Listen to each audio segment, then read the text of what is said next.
I'm Jenn. And I'm Mal. Welcome to Chokeholds and Chill. Welcome back to Chokeholds and Chill, everybody. We have a really exciting episode to share with you guys today because it is a guest who combines some of our favorite things, including cannabis, Jiu Jitsu, and female power. Fuck yeah. We're talking with Chelsea Kossower. Or Kossower. We're not sure which, and neither is she. She's been with the company since the beginning, all the way to leading one of the most influential cannabis tech brands in the world. Chelsea talks about building Puffco from the ground up, how she got into her jiu-jitsu journey and rising through the ranks with that, and just being a woman navigating an industry and a sport that is constantly evolving.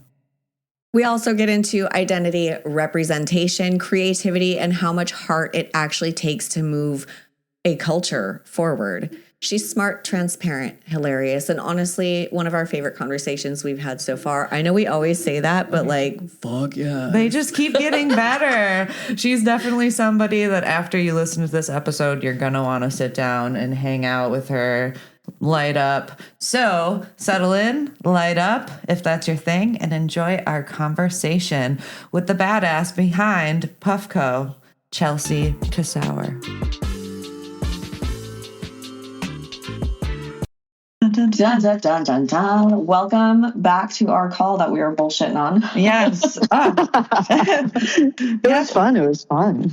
Yes, I'm so excited. Okay, so welcome to Chokeholds and Chill, to our new friend, Chelsea Kossower. Yeah. We're working on it. We're working on it. We're figuring it out. Chelsea K.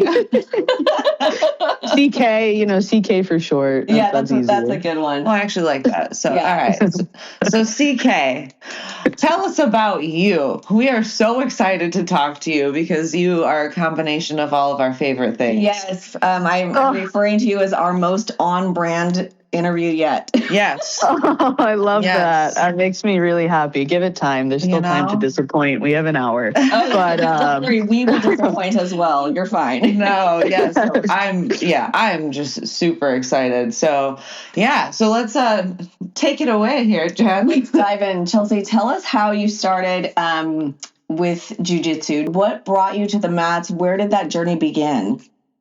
So I've always been super athletic. I boxed for a little bit. I played softball. I played lacrosse. And then I moved to Los Angeles. Before this, I used to do some boxing in Brooklyn.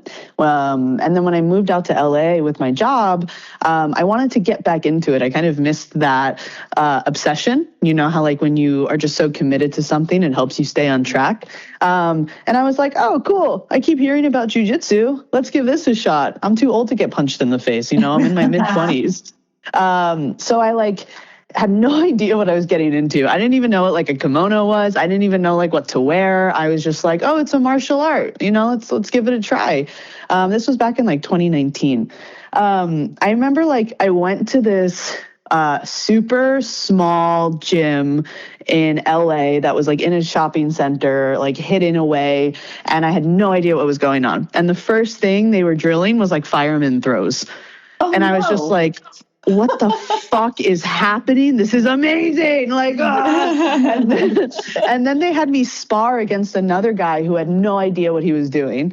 And, I was I don't really know what to do, but I was staying on top and it was this man, you know what I mean? And I was just I was oh my God, this is amazing. And honestly, I've been incredibly obsessed ever since, about 6 years later. Yeah, that checks out. Yeah, that's the good story that we like to keep retelling with every person we talk to. I was obsessed. It was just an obsession. Yeah. Okay, so then I want to rewind a little bit because we were doing a little bit of research, doing some homework on you, and diving. Yeah, we were deep diving, and you are very much involved in the cannabis industry, which we love, which is why you're such an on-brand guest for us. Yes, ma'am. But so if I'm correct, you started working with the company that you're with a lot longer before you started jiu-jitsu. Yeah. So currently, I'm the EVP of Sales and Business Development of Puffco, which is a kind of tech hardware company in the cannabis space. So I helped launch the company with the CEO, Roger Wolodarski, when I was 19 years old. 19. Yeah, I was 19 years old, and it was just him and I in like his mom's basement, if I can be quite honest. And then we grew it to, we're now in, Los Angeles with over 200 employees. Wow. We're sold in over 38 countries. I myself have, a very large sales department. I've been blessed to build all of our distribution networks, our sales strategies, and I've been overseeing our revenue for about like 12 to 13 years now. That is crazy. Because when we opened up with the jiu-jitsu and you were talking about it being like 6 years, and then I was looking back and like our notes say like 2012, 2013, starting with Puffco. So I'm like, how old is this girl?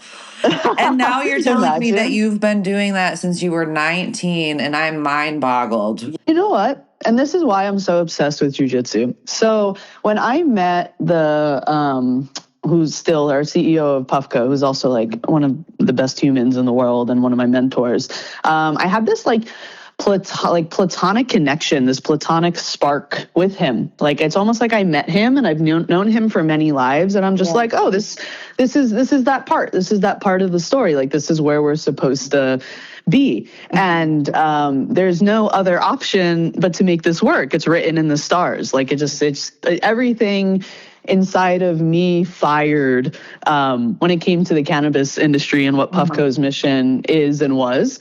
I never thought in my life that lightning would strike twice in my life, because when you have something like Puffco, this lightning in a bottle, this thing that is not work, it's passion, right? Like, Don't get me wrong, I'm in budget season right now and it fucking sucks, but like it's a magical mission and a place to work. I found that with jiu-jitsu, and I'm like at this like point in my life where I have these two things that absolutely I'm obsessed with and drive me crazy, and they fight with each other sometimes. You know what I mean? But that's so incredible. So I feel so incredibly blessed that I have these two obsessions and the same like feeling that I have in my heart about Puffco. I've discovered similar feelings with jiu-jitsu that kind of set me on a mission to elevate women's jiu-jitsu as well. So, and jiu-jitsu as a whole sport. So, yeah, sorry, that was long-winded. No, that was perfect. That was so amazing. So, tell me then, so then obviously you have combined your two passions together. Yes. And so tell us how that came to be. Like, what was your inspiration there? Were you just like sitting there, like getting high and like, how can I make this jiu-jitsu? Well, they kind of always coexisted. So I actually went through, like a pretty, I don't want to say toxic, but it was kind of toxic. I kind of went through a toxic school where I stayed and I received my blue belt. They're great guys. I think, kind of deviating, but I just want to say this. I think people put black belts on pedestals and forget that they're also human and doing their best. Absolutely. And just like, but I think when, and I was guilty of this too, you have like these unrealistic expectations from your professor, and you think that they're kind of like this coach, friend, father figure all in one, and kind of like forget that they're humans as well and they make mistakes. So I just always I always try and look at like black belts also as humans. Like, yes, they're great and they should always be respected, but like also have empathy that wherever you go, if they make a mistake, like they're humans and they're doing their best. But that school was very anti-cannabis, and it made me feel like I had to hide a part of myself in order to get the next belt, or in order to compete and get the same amount of attention that the other boys were getting. So for a while, I actually didn't really mix the two, even to the point where I wouldn't smoke before training because they would yell at me and just be like, hey, hey, you smell like weed, we have kids. I've heard about gyms like that before. Yeah. Yeah, and like I'm loyal to the bone. I've been with my company for 13 years, so I really tried to stick it out. But there was a point where, like, even before major competitions, I would stop smoking flower, and I would like change my routines just to try and fit into what I thought I was supposed to be. And then I finally ended up leaving that school, wishing them the best. And I found this new school where I walked in, and the head professor was hitting a bong. Oh, there you go. And I was, you're like, I'm home. And I was also always taught at the other school, like, stop using your strength. Stop using your strength. Like, only focus on technique. If you just use your strength, blah, blah, blah.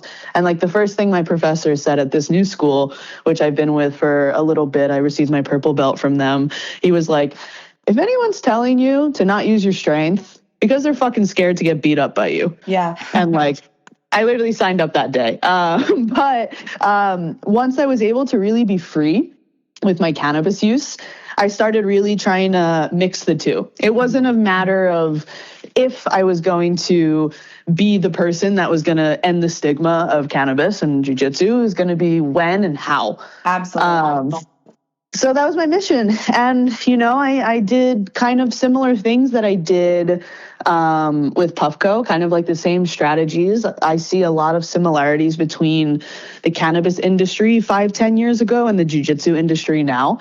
And I think we're going to see this bubble pop and jiu-jitsu explode in the next few years. So I'm just like, hey, what can I do to help accelerate that? What can I do with my platform to help end the stigma of cannabis? It's for 10th planet people in tie-dye rash guards, which, Eddie Bravo, you're fucking dope. I don't have any love 10th planet. I've trained there before, but there's more to cannabis than, getting high in the parking lot. Yeah. Which I will always be during warm-ups, by the way. So if you want to get high in the parking lot, you can find me. But we call that our safety meetings. Yeah, 1,000%. Yeah. Yes.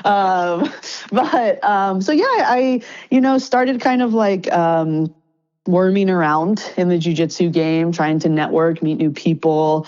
And I started my own jiu-jitsu company called Rolodeck, which basically was, sponsoring female athletes and doing women's self-defense seminars all over the world. And then having my female black belt athletes kind of run those in those countries. So I was able to make a lot of connections while I was traveling. And most recently, I was actually able to secure a UFC BJJ partnership, which was like, congratulations. Thank you. That's that was one of the highlights. Yes. It was trying to get the UFC it was the first time a cannabis adjacent brand entered major league sports. Okay, so we had this conversation on the porch. I was going to ask you that because I thought that was the same. I thought that was the case. I'd never seen it before, and I was so pumped for you. Yes, I was walking into, because we obviously went there for the first UFC BJJ match, and we were able to tour the Performance Institute and do all those things. And it was like standing in on the canvas that like all the great fighters, are standing on, and like me being there, like just me. And then like seeing in the apex Puffco's name. It was on so cool. It was a fucking moment. And then you want to hear something crazy? Okay, so that happened on Thursday. That Saturday, I got my purple belt. Oh, that's amazing. Only Incredible. So when was this? This was this year. So I've been training for 6 years, but I've had 2 knee surgeries already, and then I started in COVID. So I've unfortunately been out. That like stunted my training, and then obviously switching schools, you have to prove yourself again. This was July. I got my purple belt. Oh, congratulations. Big things happening in 2025. Yes. I mean, I still suck. Don't get me wrong. That's just jiu-jitsu, right? But it's purple now. Now because blue isn't really my color. I like purple better. But yeah, it is better than the blue, I think. That's incredible. So what would you say was the biggest challenge, like getting through your blue belt? Getting through my blue belt. rushing to get to the next level. I'm so stupid. I wish I could tell myself, like, shut the fuck up and like slow down your drilling. Yeah. Stop like treating every round and getting so mad when you give up a pass or get so like, just have fun. Stop being stupid. Have fun. Competing doesn't matter as much as you think it does. Exactly. Well, and part of that, like, I always have to tell myself, like, it's okay to let go and let something happen. Just take the next best thing. Like, moving on. Like, yes, 100%. It was, I'm working with my new school. I've kind of like forced one of our coaches to take me under his wing. I trained with him at white belt and he was a purple belt. And then our academy unfortunately closed down for COVID. But so he went his way, I went my way. And then we like reconvened when he was a black belt and I was a blue belt. And I'm like forcing myself, making him love me and make me better. His name is Andy Im. So he's an incredible human. Shout out to Highland Park Fight Club. But he kind of like sits me down and was just like, do you really want to know all the things in like a super direct way that is going to change your jiu-jitsu? And I'm like, yes. And he was like, you don't drill right.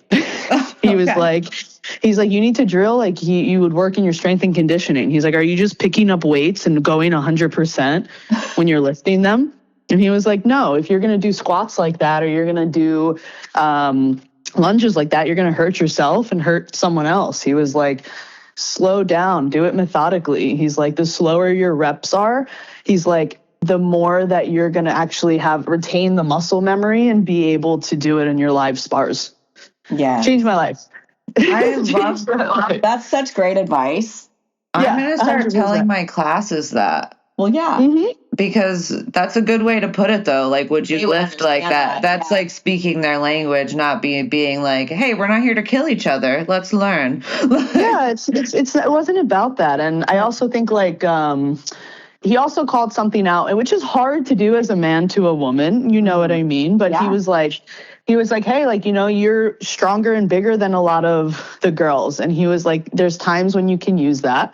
And he's like, but if you don't use that with your smaller partners and you only focus on like feeling where your weight is, but lifting it slightly, he's like, trust me, you will become more aware of your weight distribution rather than just plopping it down on everybody. Yes. Yeah, that was just a game changer for me now. Cause like, I do like when I compete in medium heavy and, I feel like I am naturally strong. Plus I lift. So some of the girls are lightweight or a little bit under. So it's been a game changer to really just be more aware of things. And it helps when I'm beating up the 170-pound white belt boys. Hell yeah. Yeah. Hell yeah.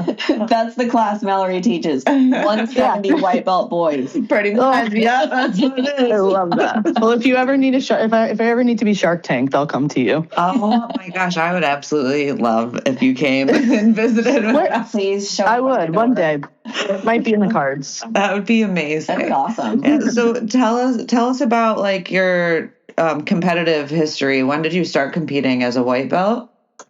Oh my God, like 3 weeks after I started. Hell yeah. Jump on in.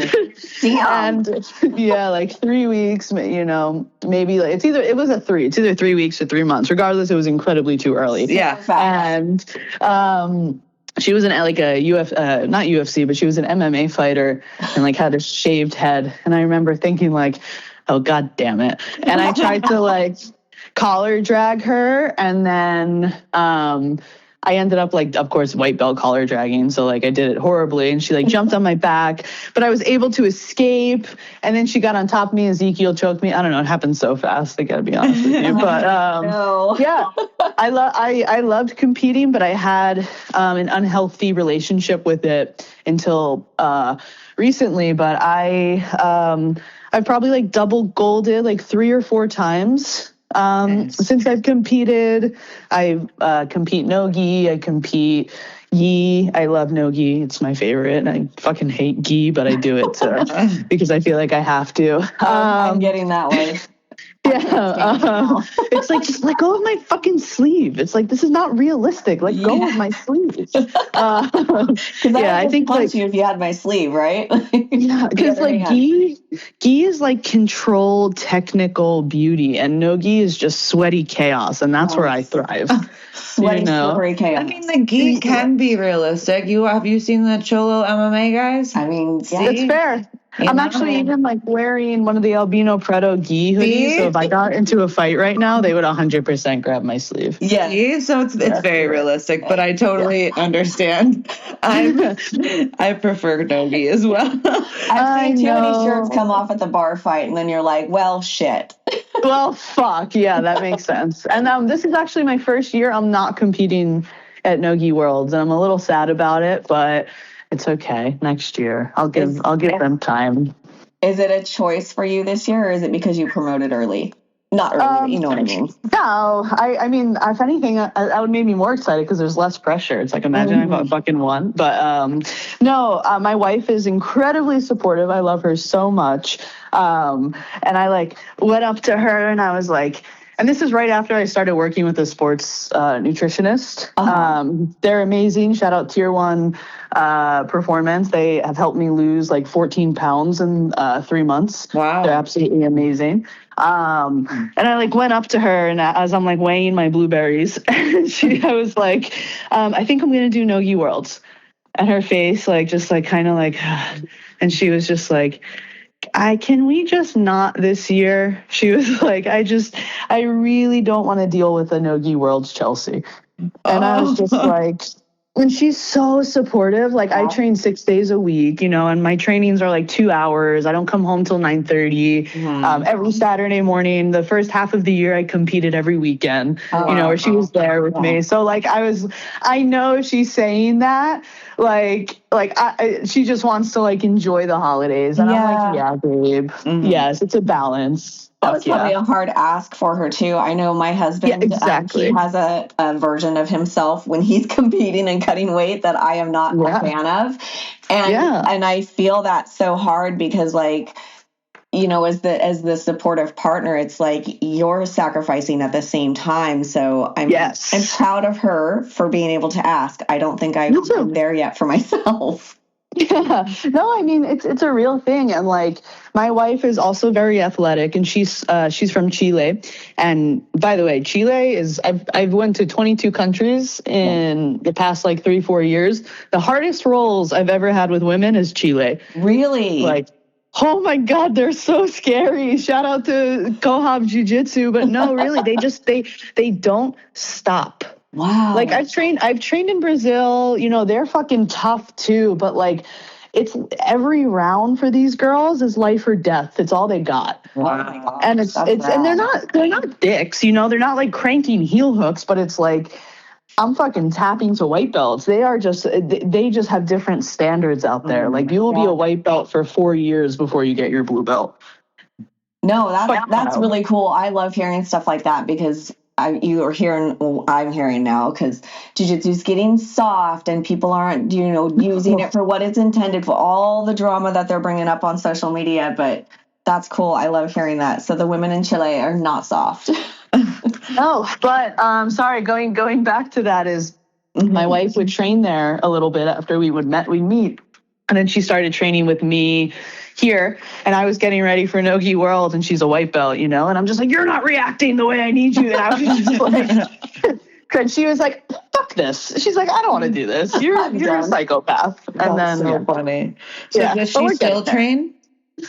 She played soccer. She loves jiu-jitsu. She was playing soccer a few weeks ago and tore her ankle really bad. No, I know, but she's gonna come train in the new year with me, and I promised her I'm much nicer now. I'm calmer. That's great. It is hard for the partner though to. So I feel her and I commend her and I commend you for not competing. Yeah. Because that's hard. It's fun. Yeah. It's fun. When you're in competition mode, your training's different. Yeah. Like when I'm in, I was actually talking about this yesterday where it's like, I'm having so much fun with my training where like when I'm driving in, I'm like, I'm gonna fucking wrestle today, like, or like, I wanna like, play with K-guard today. And it's like, I'll, shoot a double and then I get, guillotine. Oh, it's no-gi worlds all over again. But I'll shoot a double and then I'll get guillotined. And instead of me being like, fuck, that's going to happen to me in the match, I'm like, okay, let me work out of this. Yeah. So I don't know. I like love competing, but I also love not having incredible soul crushing pressure on myself sometimes. Yeah, but, totally. Yeah. Yes. I love that. I'll be back. Yeah. So what does the day-to-day look like for you right now? As far as you said, you're training 6 days a week, and obviously you have a very important role in your company. So it's not like you're not busy. So time management is key. So I wake up at like 7, and then I do a strength and conditioning. I do strength and conditioning 3 to 4 times a week with a strength and conditioning coach from Chile. His name is Manny Byers, and he's a black belt world champion. I met him when I was out there, and I had a bunch of injuries, and they weren't getting better, and I was overweight. And he helped me heal those injuries by making the muscles around them stronger. He had similar injuries, and he's actually really great at tailoring all my exercises to Jiu Jitsu. So like all the movements of, it's not just like lifting weights. It's a lot of like high intensity explosive movements with low active rest. So yeah, I do that for like an hour. I shower. Depending on the season, I'll start my Spanish class because my mother-in-law doesn't speak Spanish. So I've been learning that. And then I'm usually working from 10 to 6, and then I'll head to the class that is at 7 to 8:30. Wow. That's my day. It's a pretty good day. It is a good day. Yes, we're there. And then I come home and I get super baked with my wife on the couch, and we play some Fortnite and watch some TV until I fall asleep.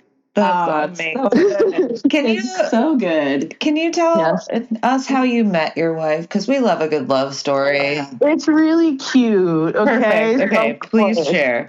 So I took like a sabbatical from work, where I was overseeing all of revenue, and then my boss was like, "Hey, I need you to do what you did domestically, internationally." And he's like, I need you to go build Puffco to be a global brand. So I took a VP of global role, and I started traveling all over the world. And I was actually in New York and like waiting to fly to Chile for the first time. I've never been to South America ever. And one of my employees, who's also a very close friend of mine, calls me and she's like, change your flight. We actually have to go. You have to arrive on this day. I need you to be here. And the flight was like the next day. And I was like, dude, you're fucking crazy. Like I was so excited to train up Marcelo Garcia's. I was like, no, like I have shit to do. And she was like, no, we have to go to this event. I'm telling you, it's going to be a good event for us to meet all the hash makers in South America. So I was like, fine. I changed my flight. I land in South America for the first time. I get picked up and they like kind of put me in this, they didn't like put me, like I willingly got into this like this Sprinter van, and we started driving like 2 hours outside the city. By this time I'm a little scared because I'm like, I know this, my employee, I trust my employee, like she's from South America, but like, where the fuck are we going? I don't have cell signal, like what is happening? So we end up going to this like beautiful mountaintop, and it's perfectly fine. It's a cannabis cup and everybody's consuming, sharing tips. It was really incredible to see the level of hash and flower in South America, where I'm closer to Antarctica than I am to, my home. And I'm like sitting on the like top of the hill smoking a joint, and I just see this like woman walk through it was like a movie, like I see like everything goes dark, and I see this woman and smoking a cigarette in a hat and like a red leather vest walking through the crowd, and I was just like, oh my God, who are you? And my friend, I told my friend, I'm like, hey, who is that? And she fucking takes off and runs across the field and is like, Marty, hey, watch out. And then brings her over to me and was like, this is my friend. I want you to meet her. And I'm just like, oh my God, I don't speak Spanish. She doesn't, And that was it. We fell in love. We ended up getting married not even a year later. And we've been together for almost 4 years. Oh my gosh. That's such a cool story. Yeah, she's the best person ever, honestly. Makes me a better human. Oh, that makes me so happy. I love that so much. Oh. Yes. When you talk about better half, like you ask anyone in my life, she's definitely my better half. Oh, she sounds like such a cool person. Also, like she sounds like she looks like such a cool person too, right? Like she's so fucking cool. I hate it because like she'll wear my clothes and look cooler in my clothes. And like, I'm, like 150 pounds. She's like fucking 110 pounds. So it's not even like I can wear her clothes. You know what I mean? So not fair. So unfair, but it's okay. It's okay. That's so rad though. I would love to share her clothes. I'm like, huh. Yeah. Well, it's all fun and games until we get our period at the same time. And then it's just, God. That's like the worst part of a lesbian relationship. Yeah. Yeah, I can't 100%. imagine. Oh, and it's never at the same. It's sometimes at the same time, but like she's like she's from like Latin America. She's fiery. She's and I'm like this cold Russian American. That's just like so. It's very different, but we make it work. We're happy. Oh my gosh. Is that when you guys like really pull out the Puffco and you're like, all right, no talking for the next 2 hours, just sit and be quiet. The Puffco's always out. So let me just be clear. No, but that's when we like I have a CBD sponsor, nnabis. It's a female owned company, and she actually makes CBD and THC bath bombs and bath salts. Oh, so awesome. It's amazing because you put like a CBD or a THC bath bomb in the bath and it absorbs, you can imagine, and it makes your whole body feel, oh my God, it's incredible. I use the CBD salts honestly on a daily basis. I go through buckets of them. They're fucking amazing. That sounds great. Tell us. Yeah, I'll send you a link. It's called nnabis, and they make CBD bath bombs. They also used to make suppositories for women when they had really bad period cramps. Wow. At one point, they were working very closely with Whoopi Goldberg. Wow. Oh, okay. Yeah. I think I saw that a while ago. Yeah, Whoopi and Maya is what they were called at one point. Okay. That is really cool. I love that kind of stuff. I never thought about like topicals and bath bombs and stuff like this. So is that your favorite products that you're using for wellness? Yeah, for recovery, them 100%. There's also, this isn't really public. It was more like my friend made it, but he's a hash maker and also trains Jiu Jitsu. And he used some of his hash to make like a bomb for athletes for his friends at the gym who were like competing and super sore. So I have like a big jar of that. I have like a bulge disc in my back. So my back hurts all the time. Yeah. But yet I still invert. I don't understand myself, but it's you don't feel it when you're on the mat. No, it's the adrenaline. Yeah, that's just the adrenaline. I think there's a side of like, if you don't use those muscles, then you tighten up even more. Sure. Is that the lies we tell ourselves it's so we can keep training? I tell myself. Got it. Okay. It's the only way I'm getting out from under big people is just invert. So I'm like, nah, I got to do it. Honestly, I've been a dick lately. I've been just straight posting on the neck. Like, I'm just like, yeah. Well, the face is if it's like one of those blue belt boys that are trying to prove themselves and just like crank a submission. They earn it. Yeah, but so it's just like, get off of me. But it's great. Yeah, but we're doing great here. I'm loving it. So I want to talk a little bit about the stigma of cannabis in the world in general. But I mean, specifically in, with women, with mothers, in the gay community, like all of these things, right? Like I work layered stigma. There's so many layered stigmas. And I want to talk about that a little bit because I work in healthcare, so I see a lot of benefits. Huge. Not just like for the fun of it, but like all of the health benefits and recovery and wellness and all of that. Yes. So tell me about like when you got into this field with cannabis and everything, like telling your family and whoever what you were doing for work. What was that initially like for you? My parents were Brooklyn Grateful Dead hippies, so but Puffco wasn't a company like it is now. Mm-hmm. So I couldn't, Puffco was this super big Russian dude with a giant beard from Coney Island. Mm-hmm. And my mom was like, what? Because I was in college at the time. I was 19. Mm-hmm. And I was like, Mom, and by the way, my mom was a teacher. My sister's a teacher. Her husband's a teacher. Both my grandmothers were teachers. So I come from like a very education first. Education's the most important thing. That like college is the most. I feel like, I don't know. I have my opinions on college. I think I think college is incredible if you want to go into a field like engineering or, medical or something that requires studying experience. But I also think that there's an entire plethora of opportunities and jobs that you benefit more from experience first that you can't learn in a school. I always was horrible in school. My mom hated it. So you can imagine when I told her I was dropping out of college to go help start a weed company or a vape company. She was like, with this guy, this Russian dude from Brooklyn, like my mom was like, what the fuck are you talking about?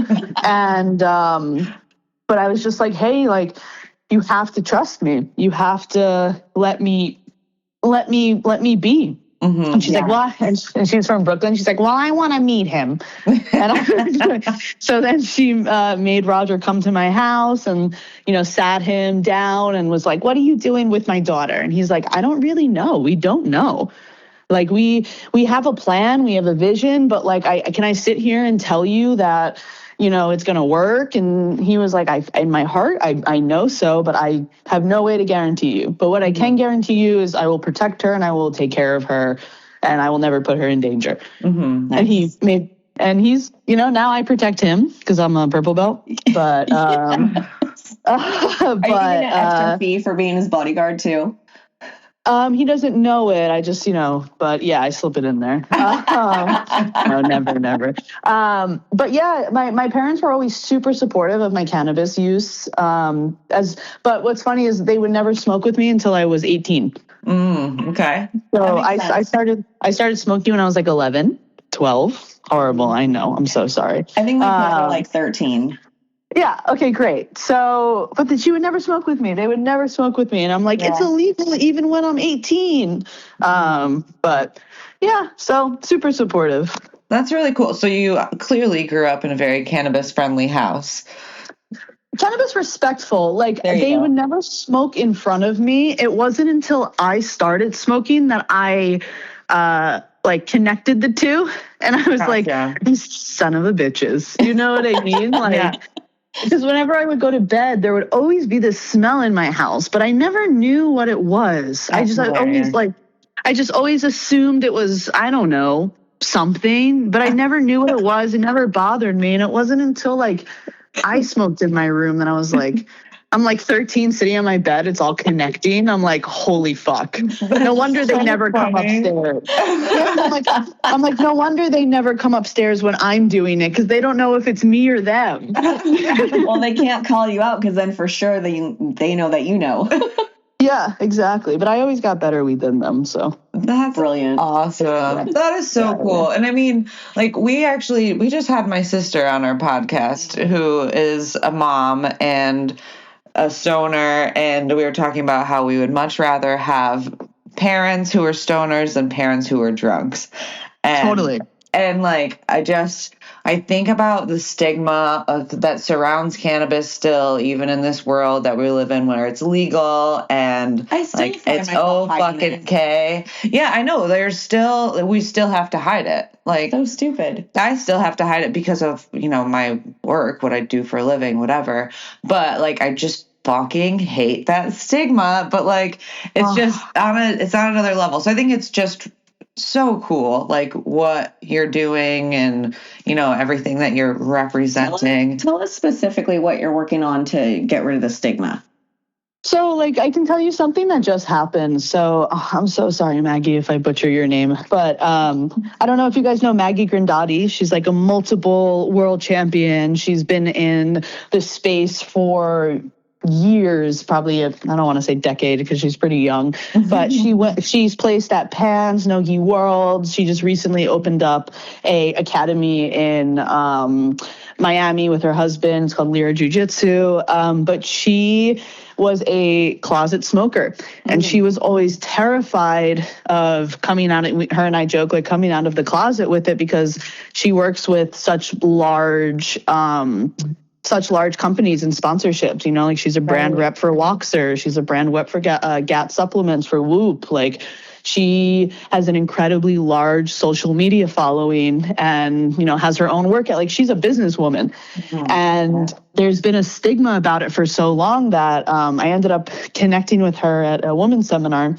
And I was like sitting outside after the seminar, you know, shamefully smoking a joint. And she like smelled weed and she's like, "Are you smoking?" And I thought she was going to be mad. And she was like, "Can I hit it?" And I was like, yes. And her and I just ended up like connecting, staying in touch. And when the time happened, she became Puffco's first sponsored athlete. So we engaged in a long-term commitment with her, where we are actively working with her, and we'll be represented. We'll be represented by her when she competes, you know, in her content. And that was big because a lot of her followers are people that a lot of Brazilians, people that have been in this game for a really long time. Her voice has a lot of weight. She's also very vocal about her religion. So to have somebody that's like goes to church, you know, has been in this game, is a professional, jacked athlete that is using cannabis for her recovery and kind of discovering her own relationship with hash, is one of the best cosigns you can really get. Yeah. That's really cool. That's inspiring too. I love hearing like women especially, but athletes having the opportunity to be exactly who they are on and off the mats, on and off the court. And we're really starting to accept people more. And I think it's refreshing to see. Yeah, no fucking shame. Like, And we're having fun with it too. Like, we just engaged with Craig Jones. So he just did a post on Puffco. People in the comments were like, "Holy shit, Craig Jones smokes." Well, you know, like Craig Jones smokes Puffco and smokes hash. Like, "Oh, wow, I feel seen." Like, it's kind of like pulling people that don't talk about it because they think they can't talk about it. Right. So I'm not sitting here saying like I'm Chelsea Kossower, or however you say it, is going to end the stigma, but something in my life that has gotten me where I am today is I think a lot of people sit around and wait for what the change they want. And, you know, like I don't want to wait for it. I want to do what I can to accelerate the hash market, to accelerate jiu-jitsu, to accelerate fair pay and sponsorship opportunities for athletes, which was one of the main reasons we really engaged with the UFC. We wanted to make sure that, and we like put it in our emails and our contracts, where it's like a UFC fighter can take a cannabis sponsorship and not be worried about losing their jobs. Yeah. You know? So that's really exciting. That's what we're trying to do. That's really cool. Oh, sorry. Here goes the pen just fucking hit. Give me 2 seconds. I love that. Give me 2 seconds. Of course. Take your time. I want to talk about your experience a little bit as far as training when you are high versus when you are not. Oh, this is my favorite topic. Because obviously we've all done both of those things. I feel like a different kind of freedom and like being out of my head more when I am stoned. Yeah. And I'm training. But we've talked to people who are also like, "Oh my God, I can't train when I'm stoned. I'm useless." And so opposite for me. I mean, I'm so spastic. I was so spastic and like adrenaline and like you know, and like when I'm high, I'm flowing. Yes. I'm staying calm. I'm having less like mental freakouts. Yes. Like, you know how you have that like, you'll have that like freak out when you get passed and like someone goes on Mal and like you're like fuck. But like what do I do? I have that still, but I'm able to be like, just turn your head. You know, you can breathe if you turn your head. Like this guy I was training with last night, he had me in an Ezekiel from Close Guard. And like normally I would, he's such a fucking dick. Normally I would tap to that. But I was able to get oxygen through my nose. And like, it sucks. Don't get me wrong. Like if I was not high and like, can I do this? You know, I would have been like, and panic tap. But I was like, wait, like, it wasn't like that. It was more like, you know, but like I was able to get oxygen and I was like, let me just play with this for a little bit. Like he's either going to gas his arms out or I'm going to pass out. But like, you know, I think because I, you know, used cannabis before, it's allowed me to be more free flow, to try things, to stay more calm. Also like, I stopped training at 8:30, 8:45 sometimes. So it's like my adrenaline is spiked after training, you know, like. Yeah. Ours are late classes too. Yeah. So I need to, like, when I get in the car, I immediately take a dab. Yeah. I'm lying. Just kidding. No, I don't. I wait till I get home. Not driving. Never. I wait till I get home. But when I get home, that's my first thing I do is consume, because I like take a dab and then I get in the shower. I shower, and by the time I'm like all done, you know, I get out. I'm like, oh, cool. I'm a little hungry. I'll eat like a little snack and then I'll be asleep. But if I don't consume after, like, my adrenaline and my endorphins are just so high that it's, I sometimes probably wouldn't get to sleep till 2 to 3 a.m. Yeah, I have that same thing. Yeah. Smoke hash. It'll help. Yes. Can we talk a little bit about hash? Yeah, please. I would love to. So, we're in Oregon, and it's not been something that's like, well, first of all, it's only. Where in Oregon? We're in Coos Bay. We're on the coast. You're on the coast. How far are you from Portland? We're like 4 hours drive. Oh, that sucks. Yeah. I will say Portland, Oregon has incredible hash. There's a lot of brands out there that I can, my favorite is Archive. Okay. Archive's in Portland, but there's probably a dispensary by you. I know like I think they're called like Bo's Nose is a really good hash brand out there. I want to say Echo Electri. There was one other one that I can't think of. Oh, and he's so nice. Hold on. I think he actually texted me this morning.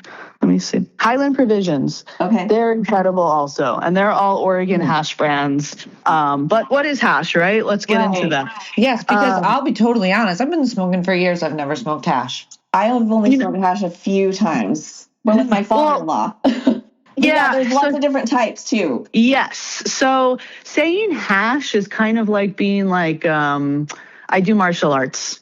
Right. You know, because there's so many different types of martial arts. There's so many different types of hash. So I kind of categorize everything as hash. So like rosin, hash, water hash, BHO, hash.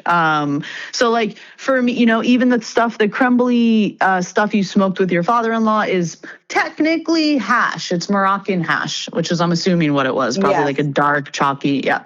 So hash is basically the resin. So the sticky stuff, like the trichromes. So like, you know, when you're pulling apart weed and your hand is sticky. Yeah. Yep.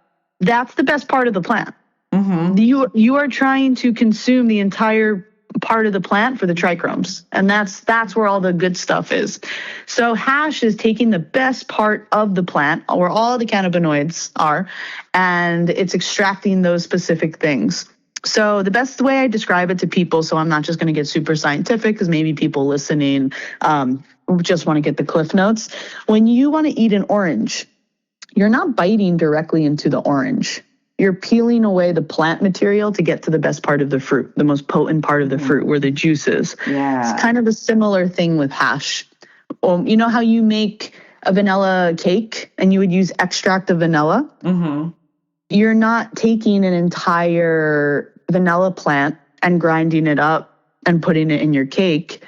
you're taking the extract of it, which is the purest flavor and where all of the benefits and part of the vanilla is. So as an athlete, don't get me wrong, I'm a scumbag. I actually mix tobacco with my joints on my way to work in the morning. Like I love spliffs, but like realistically, hash is the healthiest way to consume cannabis. Where you would, the way that they do rosin or hash is they harvest the plants differently. So rather than cutting them down, hanging them to dry, curing them, you're cutting the plant down, cutting off the buds, not touching them, and then you're immediately freezing that plant after you harvest it, usually 15 to 20 minutes once you cut it down. Okay. So you're basically taking this fresh frozen material, and then you put it in ice water, and then you stir it for 15 minutes. You can put it in a machine for 15 minutes, and you are using these special bags. So when you kind of like take the water, that's catching all the trichromes. So you're basically left with this once you wash the flower, you're left with this kind of like wet sand consistency. Yeah. And from there, people are putting it in a freeze dryer. And they're freeze drying it till you're left with this like sand consistency, this like white, it's not white powder. That sounds horrible. This like, but it's like hash. It's like this sandy, depending on the strain, it could be a different color. Yeah. And from there you press it with heat, and that's what gives you rosin. So you're basically using plant, water, heat, ice. That's all that's touching your plant. And what's great is when you don't smoke a joint or you don't smoke a bong, you're not smoking all that plant material, which is not good for your lungs. It's not horrible, but like you shouldn't be inhaling plant material into your lungs. Right. I do. Let me be clear. But no, I'm like, I also do. Don't tell me how to live my life. Yeah, I mean, listen, as long as you're consuming. But I will say, like, why I enjoy hash more, like, I can't smoke flower all day. Flower gets me really stupid.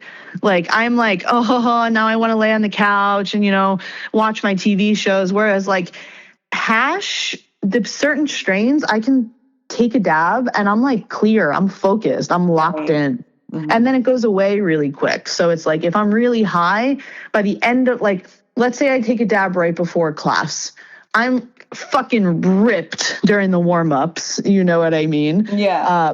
But by the time we're sparring, I've hit a flow state. Mm-hmm. Yeah. So that's kind of, I don't know. My therapist would argue with that, but we're working through it. You're educating her.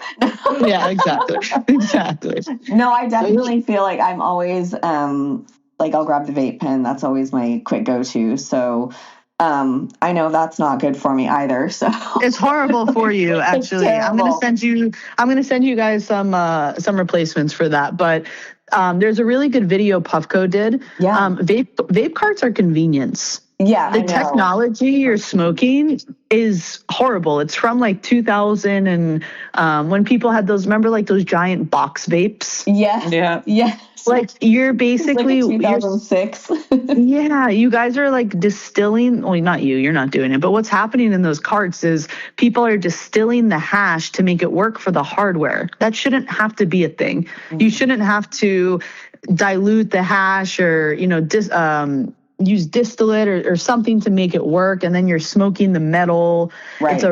It's really bad, but it's convenient. The best way I can describe that is, somebody has this like beautifully cooked meal in front of them, and then somebody has a go-gurt of food. And like a vape. Yeah, like your vape cart is go-gurt. Bad go-gurt. Bad go-gurt. Yeah, like all of like. Sometimes I'll buy a bad cart because I'm like, I don't want to go to the ATM. Give me the $12 one.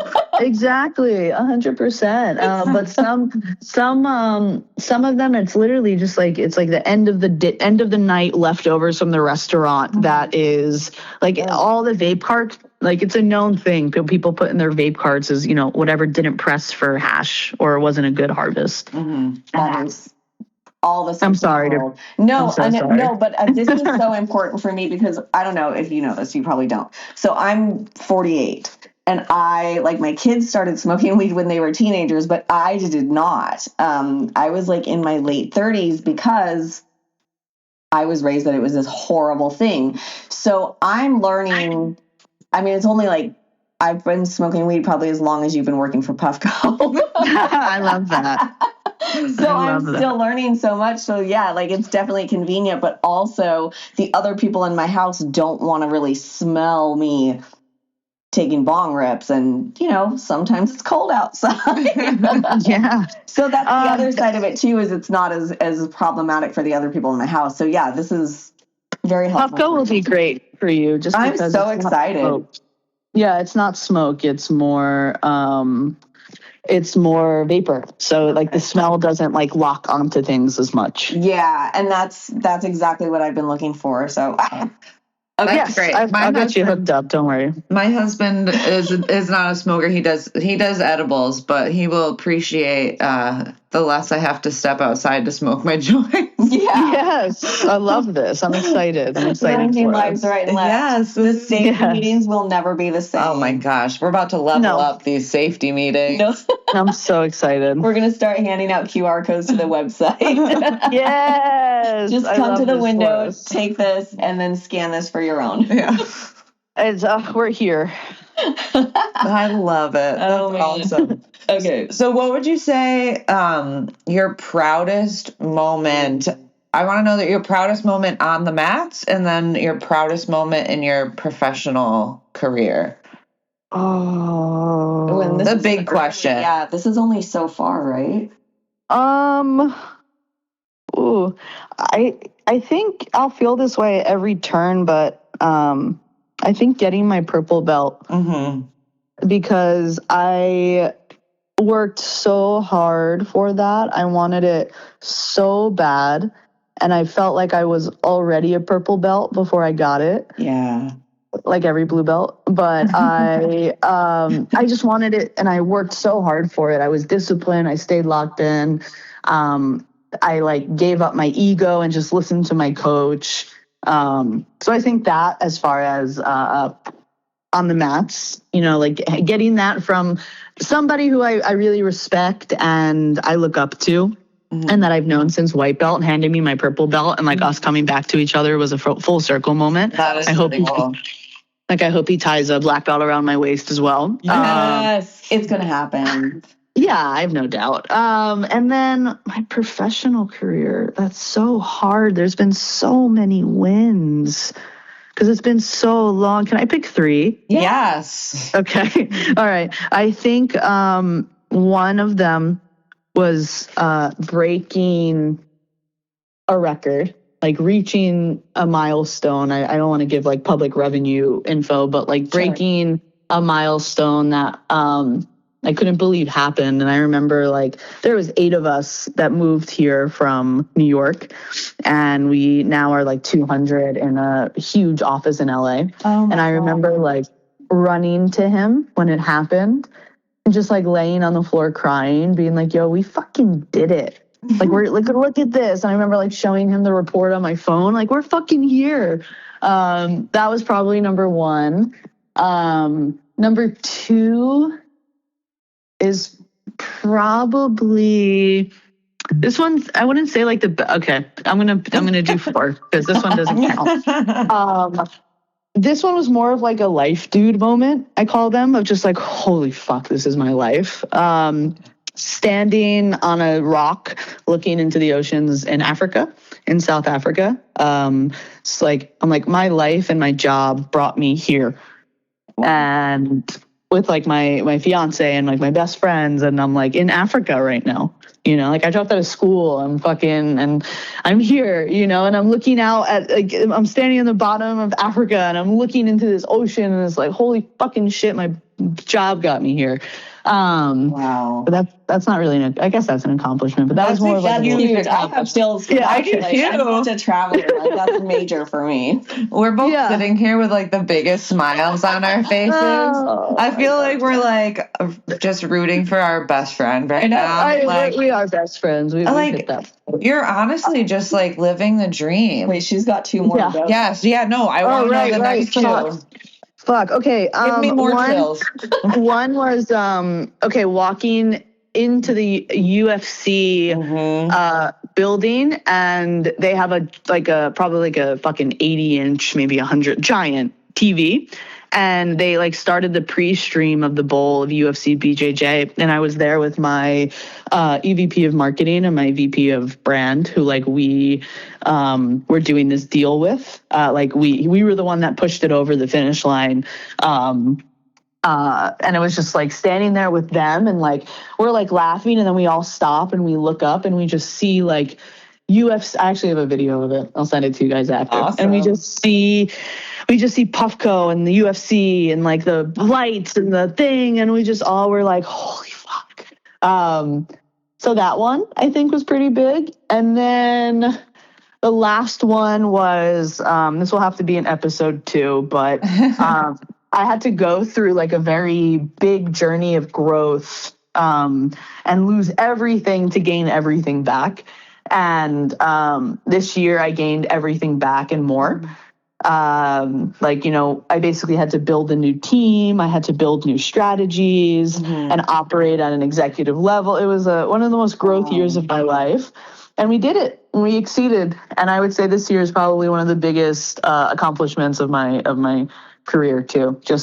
Yes. Oh my gosh. Those are major accomplishments too. I mean, it's not like, like, oh, we got a blue belt this year. And you can say that you like started this road when you were as a teenager. Like, it's amazing. And what I think is like super cool is that like your professional life and then your sport, your hobby of choice are very much they kind of mirror each other in that you are constantly like climbing this ladder and trying to push yourself and be the next like best version. So it's so cool. Like when we were creeping on like the timeline of your progression with Puffco and then hearing about your progression with your jiu-jitsu journey, like it's just really cool.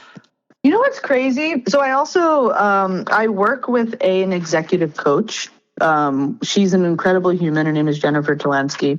And I would meet with her like once a week when I was in this like hyper growth journey. And she, I'm amazed at how many parallels in my life come out on the mat. Where like, like my biggest piece of feedback from my professor was I need to slow down. And I needed to do that in my career as well. And in my job, and even in, because I operate at like 150 miles per hour. My assistant said working with me is like riding a mechanical bull. But she's so great at it. So shout out to her. Like I even as I said, like I would tell my blue belt self, like enjoy being a blue belt. Don't rush to the next level. Like even right now, I had to tell myself the same thing because I'm chasing that C-suite title eventually, which is like a black belt, right? And I'm like a brown belt with 3-4 stripes, and I just want to get to that next level instead of really just taking it in and enjoying where I'm at and flowing. So a lot of parallels in life and jiu-jitsu.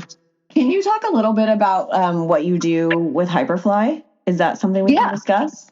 Absolutely. So I don't like officially work with any jiu-jitsu company. Hyperfly was just the first brand that like kind of like was like, oh, cool. What you're doing is sick. I fuck with that. We smoke weed and like we don't really do anything, but like, let's talk. And I've gotten really close with their head of creative, Lawrence, throughout the years. And one day he came to PuffCon, which is like a 2-day massive hash festival we do in downtown Los Angeles, like over 10,000 people. Yeah, when is that? I know. I will go to that. Yeah, I will totally hook you guys up on a list. It's usually first week of October, first weekend. Yes. Yeah. So I'll get you guys out. And then Lawrence, I think, like, saw what we were doing and was just like, holy shit. And I was like, yo, we got to get a Hyperfly lounge here next year. I was like, we're going to bring jiu-jitsu to PuffCon. And he was like, okay. And then we ended up bringing out, Hyperfly brought out like a 20 by 20 mat, did like custom nogi sets. And we basically had jujitsu going at PuffCon for all day. And people fucking loved it. They were getting high and just watching. They're like, what the fuck is this? And we're all just rolling with each other and like doing cool stuff, like flying arm bars, not hurting each other, but like, you know, and there's all these like stone people like, yo, fuck them up, get them. Oh my gosh. That sounds so rad. I'm not religious, but like you're doing the Lord's work. Yo, like I said, I keep saying this. It's like, you know, you can wait for change to happen or you can just do cool shit until it starts catching on. Hell yes. This is the best thing. I think the coolest thing about this part of it too is that you are creating space within a space, right? So there's the cannabis industry, there's the jiu-jitsu community, there's women's jiu-jitsu, there's female athletes, and then we're going all the way up to the UFC, and you're just filling in the gaps of like, no, we can bring everybody together if we just add a key piece. If we just like, you know, like even in mainstream, like I say, like people are starting to come out of the garages. Yeah. You know, like, out of the shed. It should be the same for jujitsu. Yeah. Like, why is it normalized and glorified to take steroids, but everyone fucking freaks out if somebody smells like weed? I don't get it. So that's just, I don't know. I'm not saying like it's my life mission to change the stigma, but I think it's my mission in life to have people think differently. And, or at least if I can just have somebody be like, is it that bad? And then just do a little more research, then massive win, you know? Mm-hmm. I think that's huge too. I think exactly that, just like having people take a step back. And I always say, like, if I wasn't smoking weed, the list of pharmaceuticals I would be taking would be ridiculous. Yeah, it's the same here. So we're on the same page. It's wild. I love this. Yeah, so we don't want to take a ton more of your time. You've been so generous with us. And of course. Like, I just feel like you're fucking breaking barriers and you are just going to keep on killing it. And I love it for you. I love it for all of us. Yeah, I love it for us. Yes. It's a team effort, you know? Yes. So we do like to end our episodes on a little bit of rapid fire. Are you down for that? Let's do it. All right. Ghee or no ghee? No ghee. Sativa, hybrid, or indica? It's a marketing ploy. Yes. That's, I'm like, it's all the same. It's all the same. All right. I love it. We'll talk more about that. I buy into the marketing ploy for sure. Yeah. What's your favorite submission? Head and arm triangles. Ooh, nice. Oh, you were trying that shit the other night. I sure was. Trying. Trying being the key word, yes. Yeah. I got you. I have this sequence that is just fire. Yeah. Oh no, don't give her any tips. We'll talk later. We'll talk later. It's fine. Us purple belts gotta stick together. Right. Fuck yes. Chelsea, let me promote you really quick so you can be on my side. Yeah, it's done. That's so funny. Sorry. Okay, what is your go-to post-comp meal? Oh, smash burgers. Oh, nice. And birria tacos. You know, I'm cutting weight. Okay, don't judge me. It might be 2 DoorDash orders at the same time. No judgment whatsoever. It's a non-comp season. All right. If you are not doing jiu-jitsu or working, what are you doing? Okay. Let me think. Sorry. I was like, if I'm not ever doing them, and my first initial thought was like I'd be dead. No, okay. So say I'm like, okay, today we are doing nothing that you normally do. So what are we doing? I'm laying on the couch, getting violently high with my wife, watching probably like really horrible TV, and also paired with like really good movies and door dashing 9 times a day. Amazing. Yes. You can only reading. Yes. You can only watch one TV show for the rest of your life. What would it be? The Sopranos or Game of Thrones. Oh, nice. Well played. Yes. All right. Last question. I have 2 more questions. Very important. If you had a super fight tomorrow, what is your walkout song? Ooh. Wow. I have a whole playlist, so I don't really know. Maybe. Yes. Yeah. Maybe that one. That's perfect. Yeah, that one. Yeah, that's perfect. All right. And finally, if your best friend had to describe you in 3 words, what would those 3 words be? Absolutely fucking insane. Absolutely fucking insane. That's the 3 words. I love it. I love it. Well, I mean, I personally feel like very inspired by this conversation and by you. Yeah, for sure. And your whole journey. So kudos. We will be continuing to cheer you on from the sidelines, and we can't wait to meet you and roll with you. Yes, 100%. I can't wait to arm triangle all of you. That sounds great. Thank you. Thank you so much for doing this, Chelsea. Course.